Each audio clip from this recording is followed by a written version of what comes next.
सद्भाव से सत्य पथ है बताती सुगम राह में।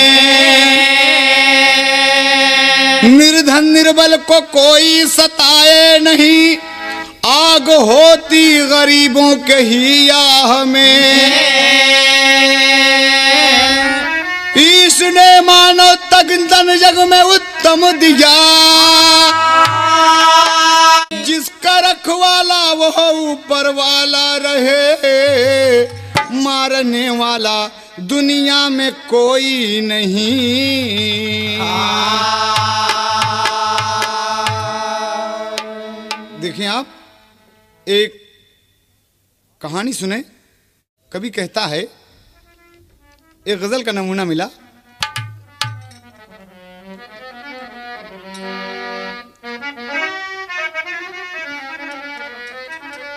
माया ठगनी के चक्कर में, माया ठगनी के चक्कर में इंसान धर्म को भूल गया, इंसान धर्म को भूल गया। माया ठगनी के चक्कर में, माया ठगनी के चक्कर में इंसान धर्म को भूल गया, इंसान धर्म को भूल गया, इंसान धर्म को भूल गया। माया ठगनी के चक्कर में इंसान धर्म को भूल गया।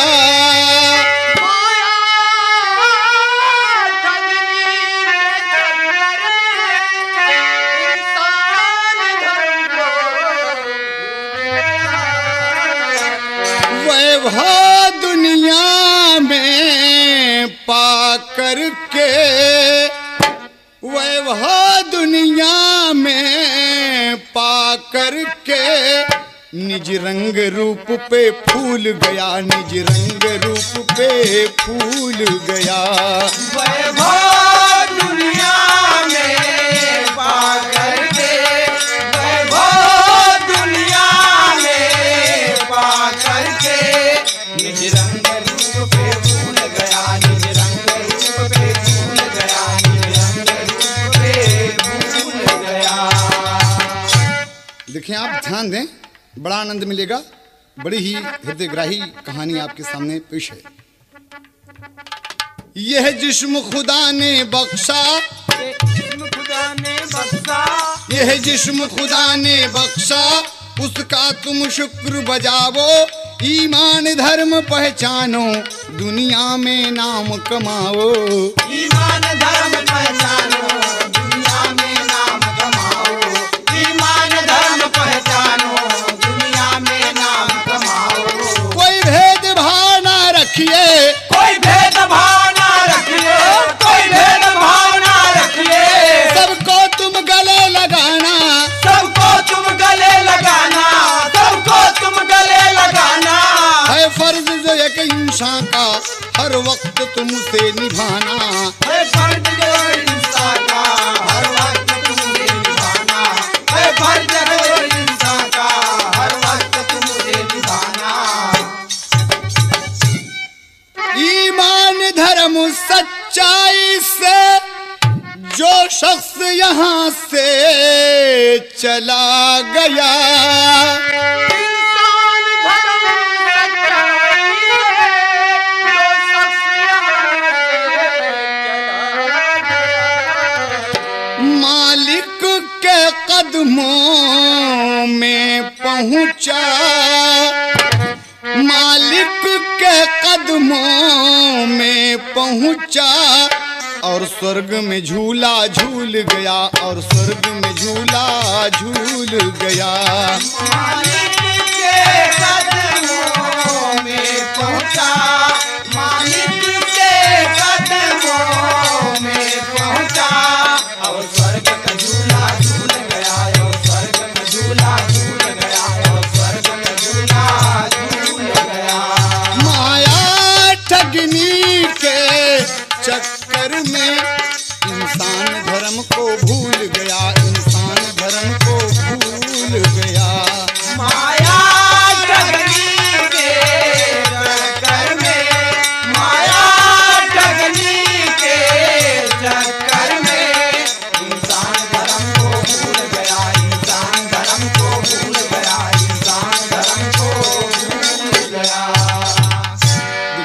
गाने की भूमिका रही।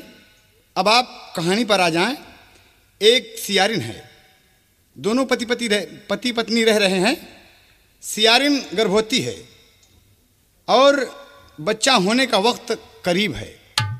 तो अपने सियार से कहा था एक बात कि पिया हमार कुछ मन कहा था, अगर बात मान लेता तो बहुत अच्छा।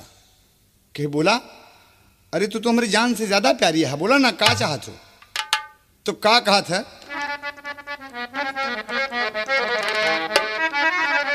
तर्ज है, आओ खेलें सखी री खिलवाड़ पिताजी के गुलशन में। पिया हम के खियावा मनई मांस लियावा जिया उलझन में।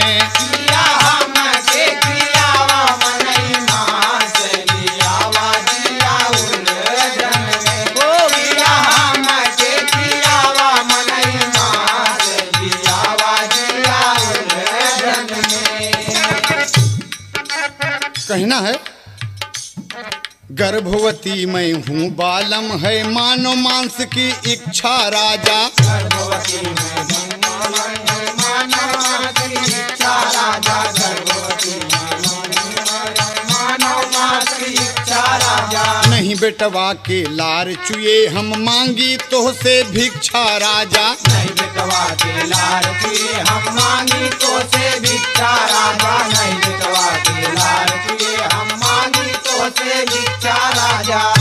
वक्त पूरा भैले, वक्त पूरा भैले, वक्त पूरा भैले चले उल्टी सांस लिया वाजिया उलझन में। वक्त पूरा भैले चले उल्टी सांस लिया वाजिया उलझन में।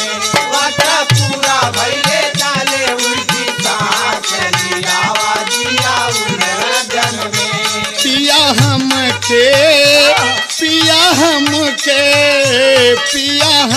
के पियावा मनई मांस लियावा जिया उलझन में। ओ पिया हम के खियावा मनई मांस लियावा जिया उलझन में।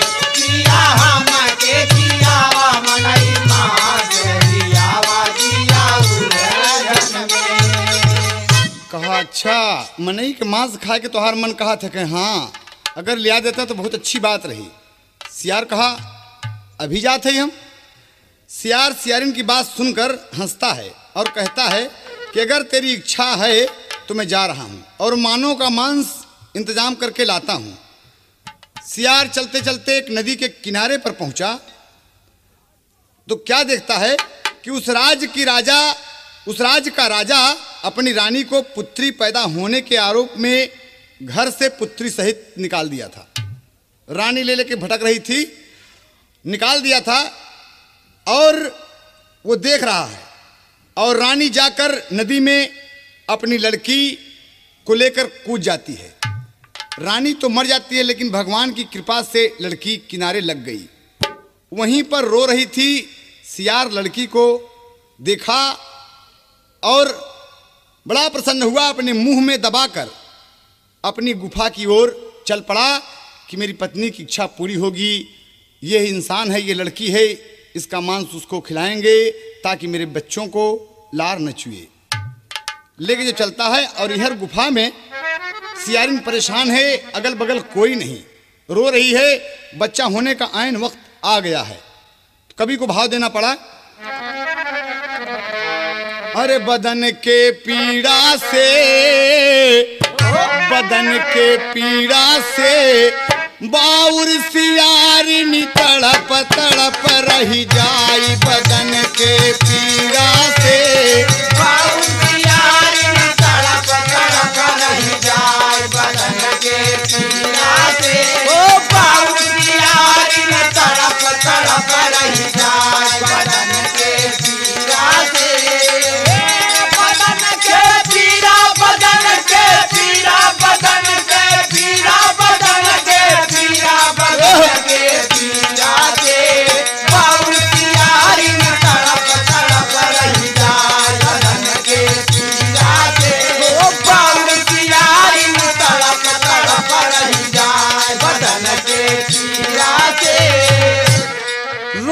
अपने पिया के बुलावई कोई नहीं सहारा।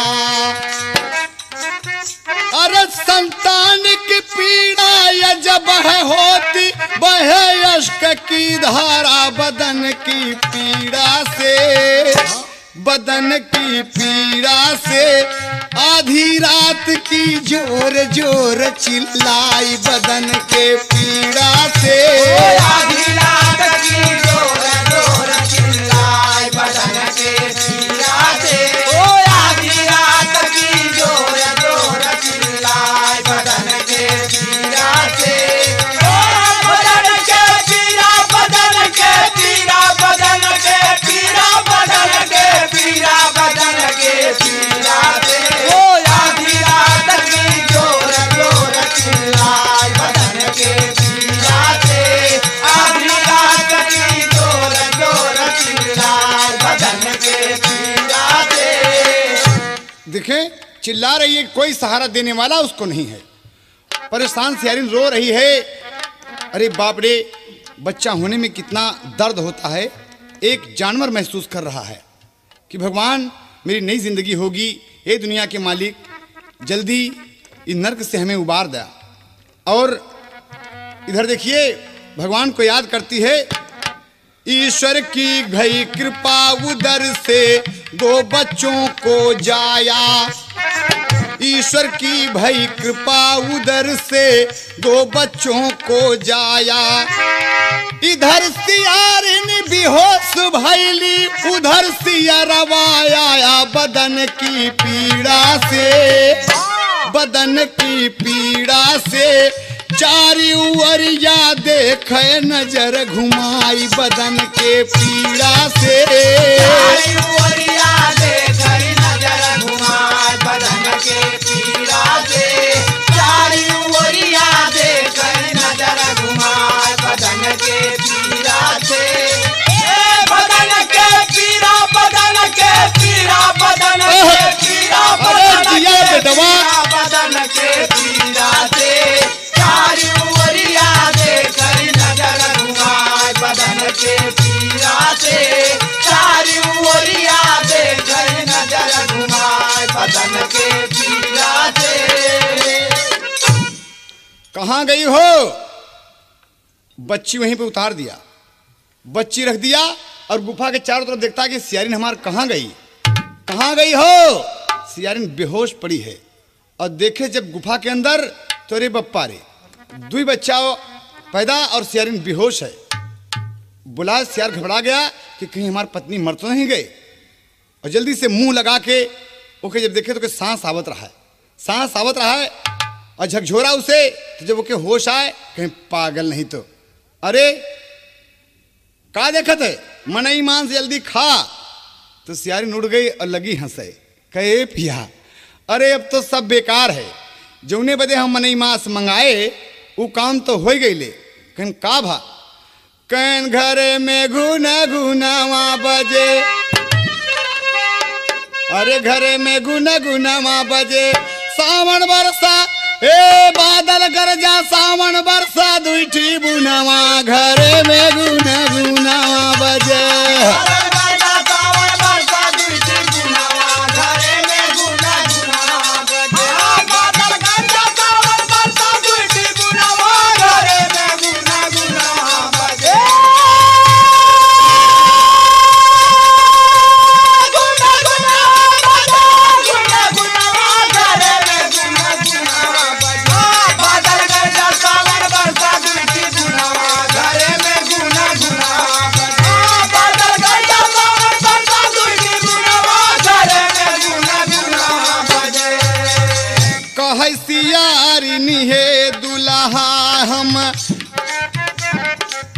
कहे सियारिनी हे दुल्हा हम दुईठी लाल जनमावा हो।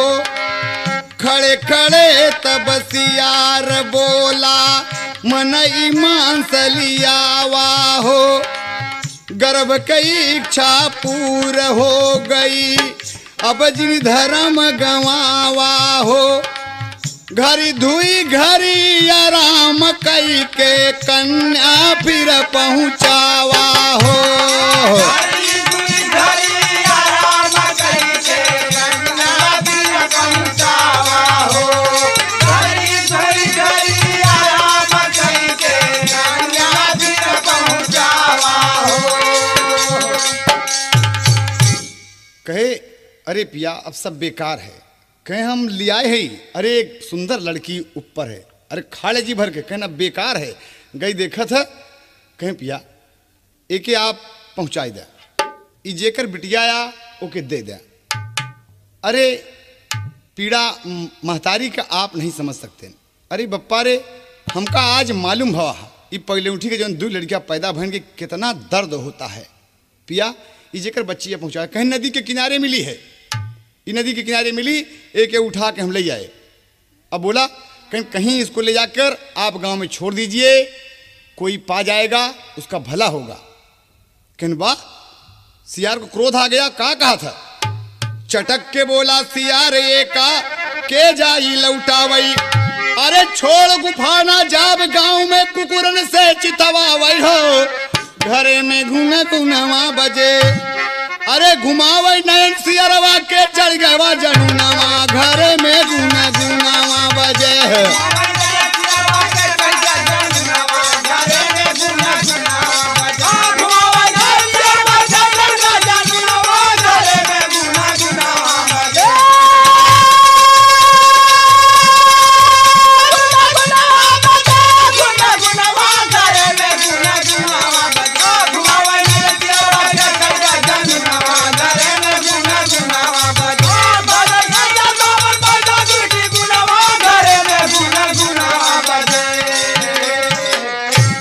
कहे हमके बार बार कर मने मान से लिया वा, अबे कल जी पहुँचावे हम।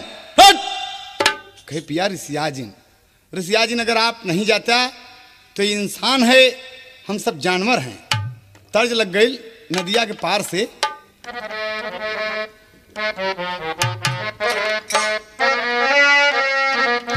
सियारिन हंस हंस के बोला कि कहीं सुना, अरे तू तो हमार पिया है। अरे जब ले आए है इंसान का हमारे पास तो हम तो जानवर है पिया। माँ की ममता हम समझत है। का कहा था, अब तो बेटी रहेगी मेरे साथ, अब तो बेटी रहेगी मेरे साथ। ए हंसी हंसी सियरिनी कहे सियरा से,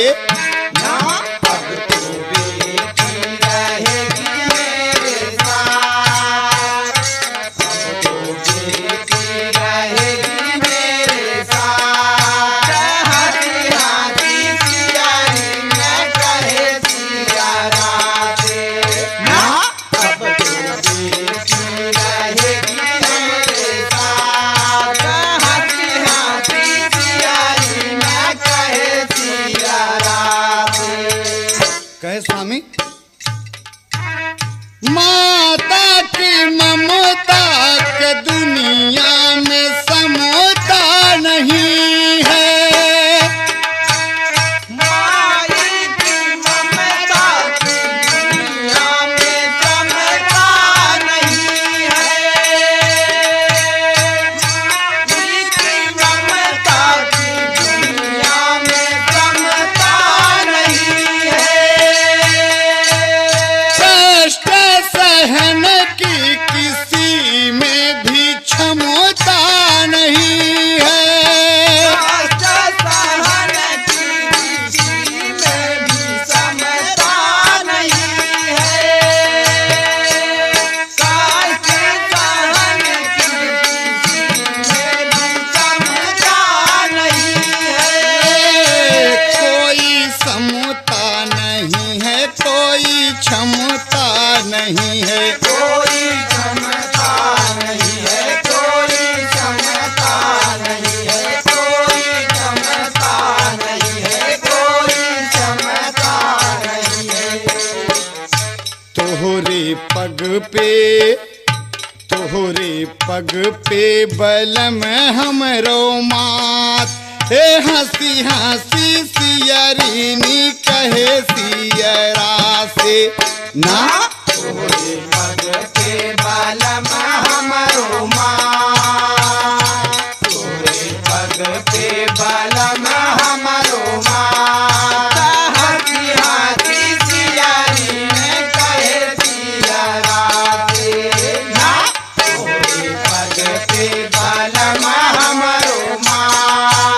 हंसी हंसी सियारी में कहे सियरा से ना अब तो बेटी रहेगी मेरे साथ, हे हंसी हंसी सियरिनी कहे सियरा से। अब तो बेटी रहेगी मेरे साथ, हंसी हंसी सियारी में कहे सियरा से ना।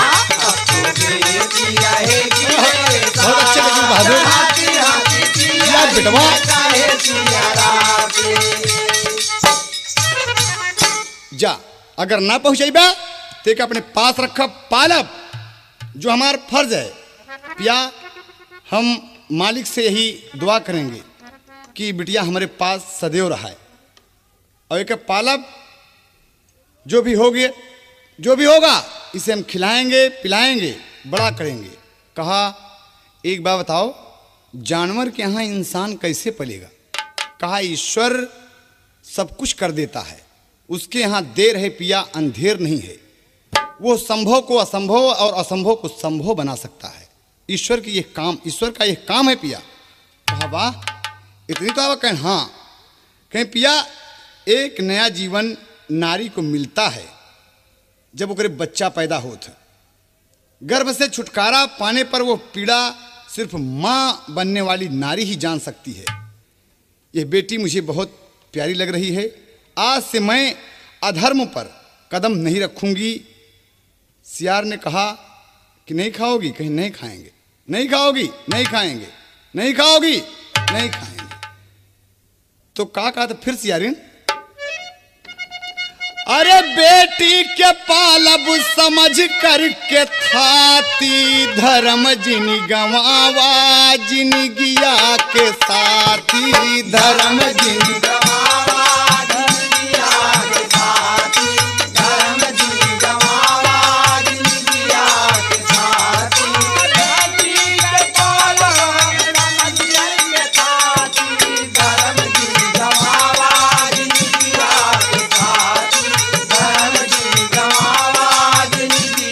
के साथी। कहे अब अपना धर्म आप न खोइए और न आप खाएं, त्रिबाचा दीजिए। त्रिबाचा सियार दे दिया। कहे पिया फल फूल खा के गुजारा पिया करबे, फल फूल खा के गुजारा पिया करबे, फल फूल खा के गुजारा पिया करबे। अधर्म पे आपन चरणवान धरबे, अधर्म पे आपन चरणवान धरबे, अधर्म पे आपन चरणवान धरबे। हे प्रीतिया के दीपक सनहिया के बाती, धर्म जिन गवावा जिन गिया के साथी। धर्म जिन गवावा जिन गिया के साथी, धर्म जिन गवावा जिन गिया के साथी। ओ बेटी के पालब हम समझ के साथी, धर्म जिन गवावा जिन गिया के साथी। ओ धर्म जिन गवावा जिन गिया के साथी। दोनों प्राणी का मन हर्षायल, तीनों प्राणी का मन हर्षायल, तीनों प्राणी का मन हर्षायल। सियरा मगन हो के बिटिया उठायल, मगन हो के बिटिया उठायल, मगन हो के बिटिया उठायल। सियारिन भी हंस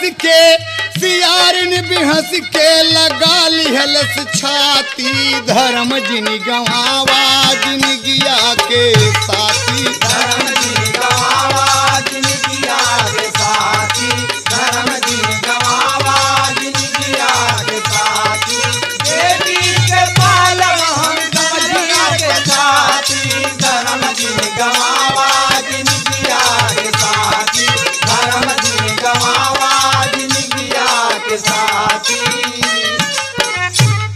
कहे कि ठीक है, अगर दोनों प्राणी की इच्छा है तो कोई बात नहीं है। बेटी रहने लगी। धीरे धीरे कहना है कि धीरे धीरे बेटी बढ़ने लगी। दोनों प्राणी हंसी खुशी से रहने लगे। गांव से कपड़ा लाकर लड़की को देता है। ईश्वर की कृपा है। बेटी जब ज्यों ज्यों समझदार होती है, उसे मनुष्यता का ज्ञान होता है, वो समझ रही है और देख रही है कि मेरे आसपास कोई इंसान नहीं। धीरे धीरे जब लड़की इसी तरह से 13 साल की हो गई, 13 साल की जब हो गई तो एक दिन की बात है, जब 13 साल की भई बिटिया तब जैसे उबल दूज का चांद। जब 13 साल की भई बिटिया जैसे उबल भाई दूज का चांद।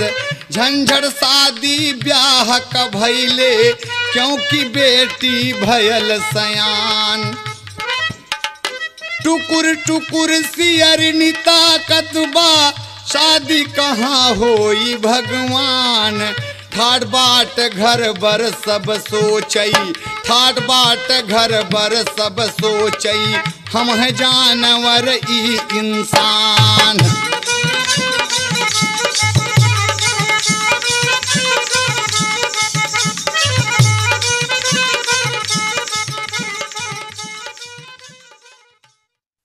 सोच रहे कि घर बर सब कुछ ठीक होना चाहिए। ये राजकुमारी लगती है, पिया इसके लायक कोई दूल्हा खोजें आप। कहे अजीब पागल हो। सियार कहता है, वो पूछता है कि इसकी शादी कहाँ होगी। बोला अपने बिरादरी में। कहा वाह वाह वाह वाह, अपने बिरादरी में? ना ना ना। सियारिन बोली ये सियार नहीं है, जानवर नहीं, इंसान है। इंसान की शादी इंसान से होती है। पिया एक बात सुने हम। कहे ठीक है, अगर तुम कहती हो तो मैं एक बात बताता हूं। कहता है, ढांढस दे के सियार बोला धीर धरा है रानी। ढांढस धर के सियार बोला धीर धरा है रानी। अरे ढांढस धरा हृदय के अंदर बिटिया भइल सयानी हो। अरे घरे में घुन घुनवा बजे, अरे पानी बहे नैन से भयल यार दुनवा। घरे में घुन घुनवा बजे, पानी बहे नैन से भयल यार दुनवा। घरे में घुन घुनवा बजे, पानी बहे नैन से भयल यार दुनवा। घरे में घुन घुनवा बजे।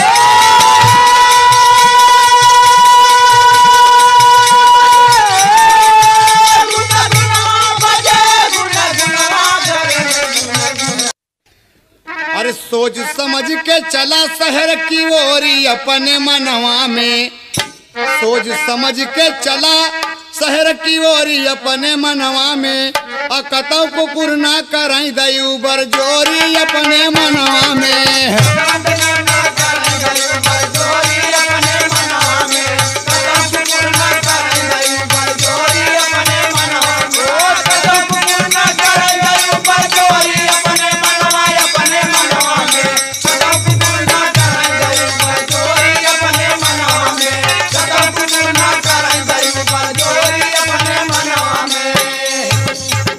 दिन की जाब खदे राजा बई ना बनी है मोर काम हो। राह चलब अब आराम कई के जब हो जई है शाम हो। चला जा रहा है नगर नगर नगर नगर डगर डगर, परेशान है, खोजता है कहाँ जाऊं। ये राजकुमारी लगती है, किसी बड़े घर में रिश्ता तय करूं। देखें ईश्वर की माया। अरे खाए मकोइया झरबैला झकझोरी अपने मनवा में। चला रात की राजमहल की ओरी अपने मनवा में।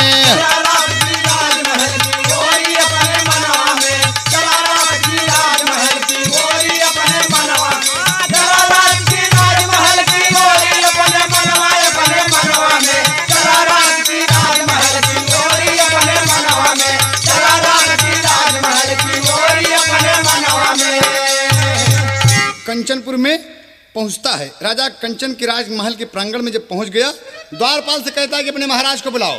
रात को जगाया द्वारपाल के साहब, एक जानवर सियार आया है, आपको बुला रहा है। राजा सोचे कि अरे सियार, अचानक उठकर आए और सियार जब देखा तो क्या कहता है, जंगल के राजा सियार का लो राजन प्रणाम, एक मुसीबत सर पे आई बना दीजिए काम। कहा बोला क्या काम है? देखिए आप दुल्हा गंगा पार में सियार का तो हुजूर एक काम है, हमने इंसान को पाला, हमने इंसान को पाला, अब चिंता है ससुराल की, बेटी सयानी कुमारी 13 साल की, बेटी सयानी कुमारी 13 साल की, बेटी सयानी कुमारी 13 साल की। हमने इंसान को पाला, हमने इंसान को पाला, अब चिंता है ससुराल की, बेटी सयानी कुमारी 13 साल की, बेटी सयानी कुमारी 13 साल की, बेटी सयानी कुमारी 13 साल। वो हमने इंसान को पाला, हमने इंसान को पाला, अब चिंता है ससुराल की, बेटी सयानी कुमारी 13 साल की, बेटी सयानी कुमारी 13 साल की। आपके राजन हुई एक ही ललनवा, बेटी संग शादी कैदा माना मोर कहनवा, ओ बेटी संग शादी कैदा माना मोर कहनवा, ओ बेटी संग शादी कैदा माना मोर कहनवा।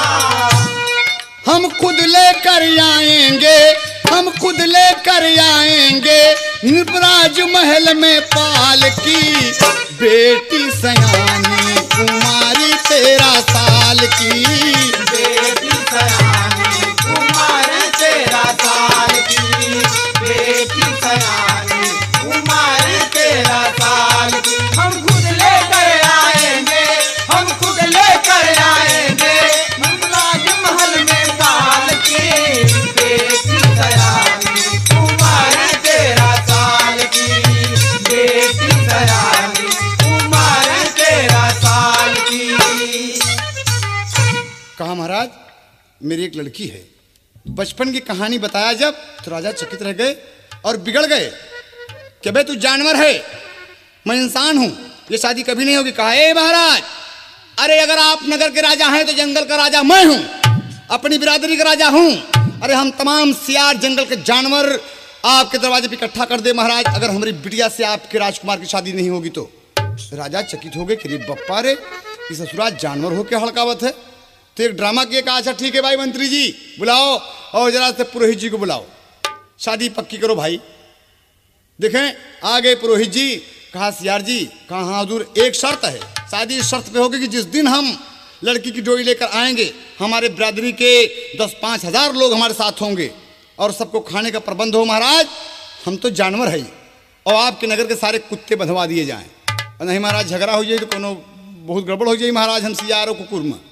कहेंगे राजा हंसे लगे, कहे कोई बात नहीं। पुरोहित जी जब आए तो मेघ मिथुन कन्या धनु कुंभ और तुला के करें विचार, अरे जेठ पंचमी शुक्ल पक्ष और दिन धर ले बुधवार हो, घरे में घुन घुनवा बजे, अरे तही टीका चढ़ गए सद गईले सगुनवा, घरे में घुन घुनवा बजे।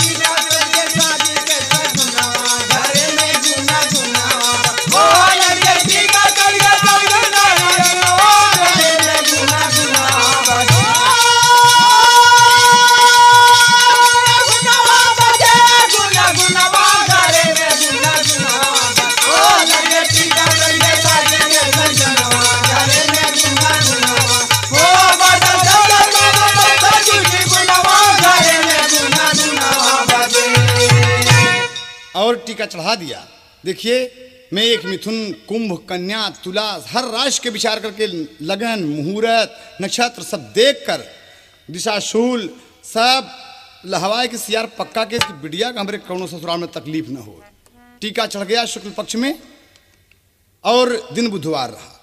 सियार प्रणाम करके महाराज इसी दिन हम बेटी की डोली लेकर आएंगे। और सियार जब अपने गुफा के पास पहुंचा तो 2-4 सियारिन और सियार रहें और बिटिया 13 साल की बैठकर बगल में सोच रही है कि जानवर के बीच में मैं क्या करूं। और इतने में सियरवा आके बोला था फिल्म चांदनी से, कुड़ी ससुराल चली जाएगी गोरी प्यार से पुकारो, कुड़ी ससुराल चली जाएगी गोरी प्यार से पुकारो, कुड़ी ससुराल चली जाएगी गोरी प्यार से पुकारो, बस इसी साल चली जाएगी गोरी प्यार से पुकारो, बस इसी साल चली जाएगी गोरी प्यार से पुकारो, बस इसी साल चली जाएगी गोरी प्यार से पुकारो, कुड़ी ससुराल चली जाएगी गोरी प्यार से पुकारो। कंचनपुर में चढ़ौले तिलकिया, कंचनपुर में चढ़ौले तिलकिया, कंचनपुर में चढ़ौले तिलकिया, होके खुशहाल चली जाएगी होके खुशहाल चली जाएगी गोरी प्यार से पुकारो, होके खुशहाल चली जाएगी गोरी प्यार से पुकारो, होके खुशहाल चली जाएगी गोरी प्यार से पुकारो। सुन के सियारिन के भर गए नयनमा, सुन के सियारिन के भर गए नयना, सुन के सियारिन के भर गए नयनावा, करके बेहाल चली जाएगी करके बेहाल चली जाएगी गोरी प्यार से पुकारो, करके बेहाल चली जाएगी गोरी प्यार से पुकारो, करके बेहाल चली जाएगी गोरी प्यार से पुकारो। नैनों की ज्योति सदा खुश रहेगी, आंखों की ज्योति सदा खुश रहेगी, आंखों की ज्योति सदा खुश रहेगी, मोरनी की चाल चली जाएगी मोरनी की चाल चली जाएगी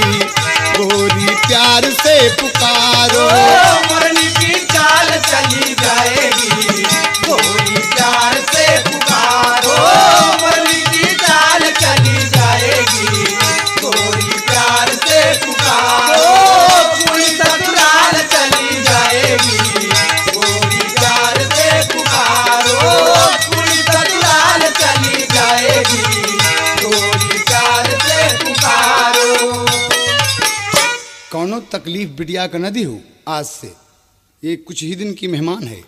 23 दिन तारीख सब बताया जब सियारिन रोवे लगी और का कहा था विदेशिया में, सियरा सियारिन दुइनो बिटिया के ताक लागे, केलवा के पतावा पिन्हाई दिहले तनमा,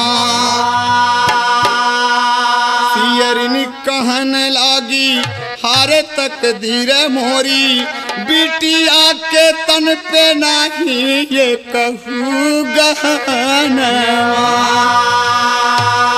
बिना हो सिंगार हार बिटिया सुघर लागे, अरे जैसे उवला बादुई जिया कचनवा, पालकी सजा के चला बिटिया बियाह बदे, आके पहुँचे राजा कंचन के रे वतनवा, ले के बारात बेटी की बारात लेकर डोली सजाकर आज कंचनपुर में पहुंचा। राजा सब सदस्य किए हैं और कहा महाराज आइए आप पहले मेरी कन्या को देखें। राजा जब देखे तो हक्का बक्का हो गए कि अरे बप्पर, एक जानवर के पास ये राजकुमारी जैसी लड़की कैसे है, इतनी खूबसूरत। रानी को हुकूमतियाँ तमाम पटरानियाँ नौकर चाकर तमाम दासियाँ आ गईं कि इसको नहलाओ धुलाओ सजाओ। तमाम गहने को हुक्म दे दिया कि दुनिया का सारा गहना इस बेटी को दो। महाराज राजा कंचन खुश हो गए और लड़की को सजा धजा कर विधिवत राजकुमार से उसका विवाह जब करते हैं और कहा कि राजा साहब बोले कि सियार समझी चल के अब भोजन करा। तो औरत कहे कि ना ना ना, बड़ा सुंदर व्यवहार होता है। पद में मिला था कि पूरी कर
किए हैं तो जानवर हैं, हम मानव धर्म निभाएंगे, एक तिनका नहीं छुआ। और चलने की जब तैयारी करता है तो कहता है महाराज ये हम बिटिया आपकी सौंप दिन सरकार, 13-14 साल तो हम संभाल के रखे हुजूर, अब आपकी लड़की है, ये आपकी बेटी समान है हुजूर, इसे पालना इसे सिखाना। एक एक कौनो गुण सहूर नहीं मालूम है कि इंसानियत किसे कहते हैं, इसे नहीं मालूम है। इसे जब आप सिखाएंगे अपने माहौल में, कहा नहीं नहीं आप चिंता न करें, ये मेरी बेटी समान है, विधिवत स्वागत इसका होगा इस घर में। जब चलने लगे दोनों प्राणी तो बिटिया आके रोवे लगी, सामने खड़ी होके गहने में सज धज एकदम देख के, तो लाल दुपट्टा मलमल के तज लगा था। रो न बेटी रो ना, हम तो जानवर हैं। कहता है सियार खुश रहना मेरी लाडली, तुम ससुराल में रह के, हम तो गरीबी में हृदय से तुमको दुआएं देते हैं, तुमको दुआएं देते हैं।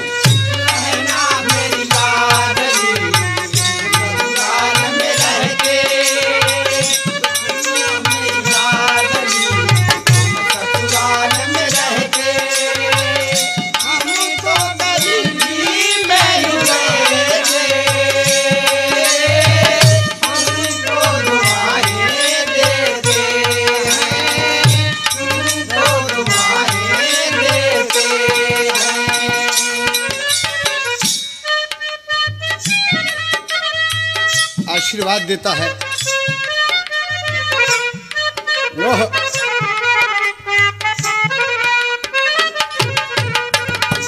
बेटी तुम्हें मैंने नाजों से पाला, फिर भी बहुत दिया तुमको कसाला। बेटी तुम्हें मैंने नाजों से पाला, फिर भी दिया मैंने तुमको कसाला। बेटी तुम्हें मैंने नाजों से पाला, फिर भी बहुत दिया तुमको कसाला। छूट रही है बेटी हमारी, छूट रही है बेटी हमारी, रो रो के विदा करते हैं, तुमको दुआएं देते हैं, तुमको दुआएं देते हैं। खुश रहना मेरी लाडली, ससुराल में रह के खुश रहना मेरी लाडली, तुम ससुराल में रह के। हम तो गरीबी में जुड़े थे, तुमको दुआएं देते हैं, तुमको दुआएं देते हैं। खुश रहना मेरी लाडली, तुम ससुराल में रह के। हम तो गरीबी में हृदय से तुमको दुआएं देते हैं, तुमको दुआएं देते हैं। रहना मेरी लाडली, तुम ससुराल में रह के खुश रहना मेरी लाडली, तुम ससुराल में रह के। हम तो गरीबी में हृदय से तुमको दुआएं देते हैं, तुमको दुआएं देते हैं। दे दिया और कहा बेटी ये तुम्हारे माता पिता समान हैं। मैं नहीं जानता बेटी कि तेरे माता पिता कौन हैं, लेकिन आज से इन्हें सास ससुर के अलावा माता पिता भी समझना, नेक काम करना। बेटी एक जानवर ने तुम्हें पाल कर आज सौंपा है। बिटिया रो रही है। सियार सियारन प्रणाम करके आशीर्वाद दे के चल दिए। दोनों प्राणी चल दिए तो सियार रास्ता में आए, कहे कि बिटिया तो ब्याह दिया, बड़ा तकलीफ है, बहुत तकलीफ होत है। कहीं बोला तकलीफ का करबा, कहीं जी चाहत है कि ओके चल के फिर ले आई। ओके लिया ले अपने पास रखी, कैसे जिंदगी बीते बतावा। इतना हमके अच्छा लगा था कि कन्यादान में कितना बड़ा आनंद है। तो सियार ने कहा था कि अब का करबा, बिटिया पराई होती हैं। कहे हमार मन नहीं लगा था, हमार मन कहा था कि हम चल के बिटिया के ले आई। कहीं नहीं पिया, बिटिया का संसार बस गया, उसका घर संसार सज गया। अब उसे रहने दीजिए, मौका लगने पर हम लोग आ आकर देखते रहेंगे। और जाता है, एक नदी का छोर पड़ा। सियार कहा था कि अब पानी पियब, अब पानी पियब, प्यास के मारे रहा नहीं जात है। कहे एक बात सुना, ये बिटिया का देश है, ये भाई बिटिया का देश है। अरे पूरे जब तक जहां तक इसका हद है, अगर आप पानी पी ले तो आपका धर्म नष्ट हो गया। कहा क्या बकती हो तुम? कहा नदी सामने है। कहा ना ना ना, तोहार कौनो विश्वास नहीं है, तू सियार है, पक्का लबर चटना हाथ तू मानव ना। उरहटा तोड़ के ओकरे गोदी से ओके मुंह बांध दिएस, मुंह बांध दिएस ताकि नदी में कूदने के बाद ये पानी न पी सके। और का कहा था कि सुना पिया चला हिला, अब हिला, हम कन्यादान की है, व्रत है, भूखी है, प्यासी है, बिटिया के बदे की बिटिया हमारा सुख से रहा है, हम पानी न पिए। और का कहा था, धर्म जिन गवावा नहीं, अरे लागे दिल में ठेस हो। अरे पनिया पियई ना दे बई, पनिया पियई ना दे बई, बिटिया के देश हो।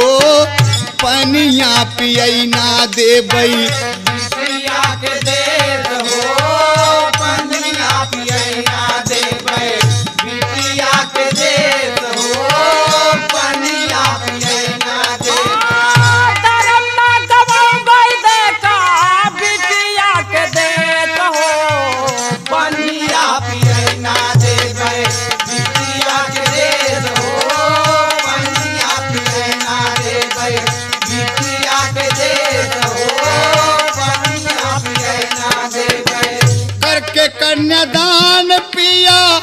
भैल लौटानी कैके कन्यादान पिया भैले लौटानी कैके कन्यादान पिया भैले लौटानी रहबै खुशी से घर में तू ना हो परानी रहबै खुशी से घर में तू ना हो परानी रहबै खुशी से घर में तू ना हो परानी बतिया न मनबे होए हम कबड़ कलेस हो पानिया पियई ना देबै बिटिया के देश हो पानिया पियई ना देबै।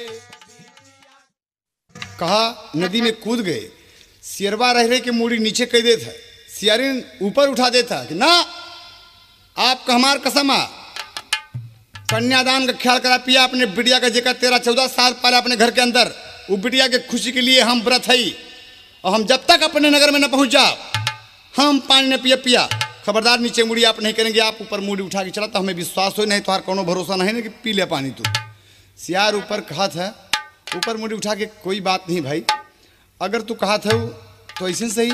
ऊपर मुड़ी करके तैरता हुआ नदी पार करा था तो क्या कहा था, भूखिया पियासिया से व्याकुल सियारावा भूखिया पियासिया से व्याकुल सियारावा भूखिया पियासिया से व्याकुल सियारावा अब तो बिना पानी के निकले जियारावा अब तो बिना पानी के निकल जियारावा अब तो बिना पानी के निकल जियारावा जीवन चला जाए बोला बची शेष हो पानिया न पियई देबै बिटिया के देश हो पानिया न पियई देबै बिटिया के देश हो पानिया न पियई देबै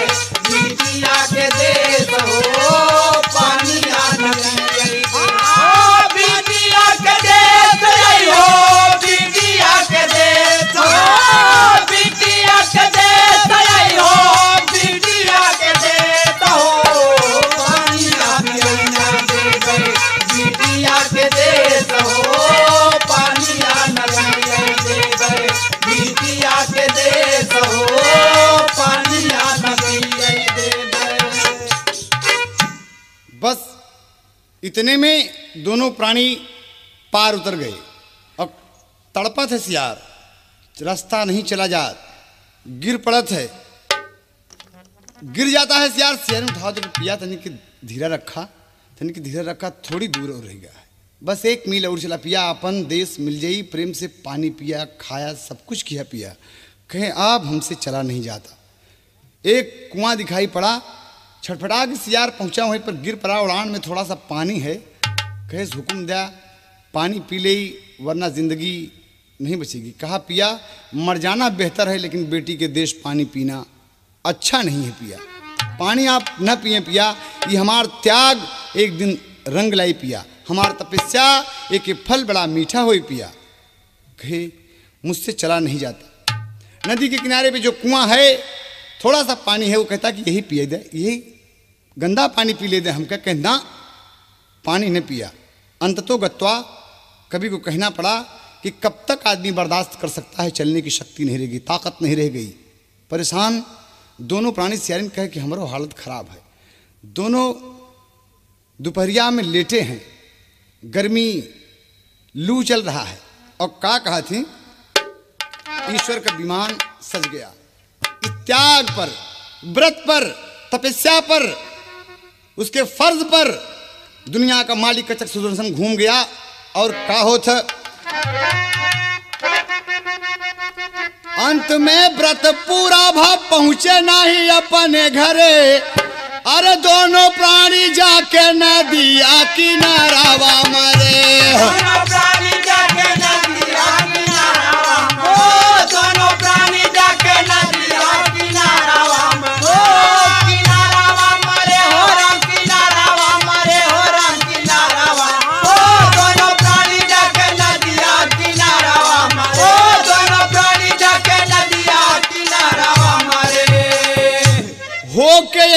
सियार जानवर की हलस कन्यादान हो। भगवान का विमान स्वर्ग में ले गया। अरे हम सब मानव तन पा करके भूल गए फरमान हो। जेकरे पास बात सच्चाई वो से दुनिया डरे। अगला प्रभाव होता है, क्या करते हैं भगवान? सियार जब मर जाता है तो दूसरे जन्म में सियार पायस मानव का अवतार हो। अरे राजा सगर भय पैदा भय बेटवा 60,000 हो। अरे मालिक खुशियन से राजा जी के झोलिया भरे, दोनों प्राणी जाके नदिया किनारावा मरे। दोनों प्राणी जाके नदिया किनारावा मरे, दोनों प्राणी जाके नदिया किनारावा मरे।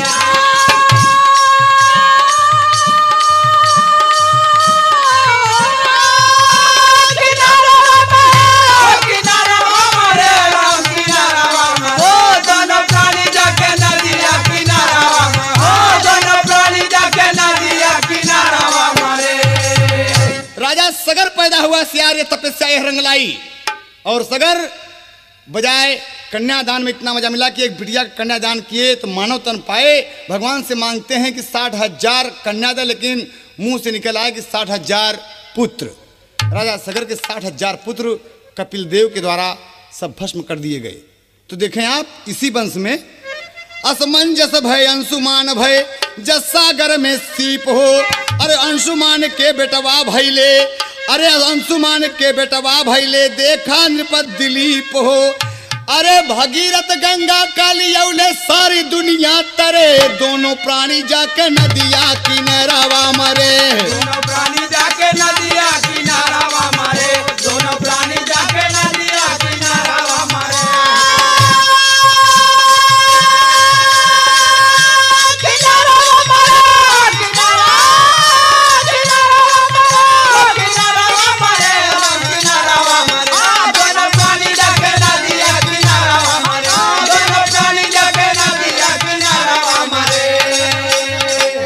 भगीरथ किसी खानदान में हुए, गंगा को लाए, आज दुनिया तर जाती है उनमें स्नान करके। तो कवि को अंतिम भाव देना पड़ा कि सच्चाई संतोष का फल मीठा जाने संसार।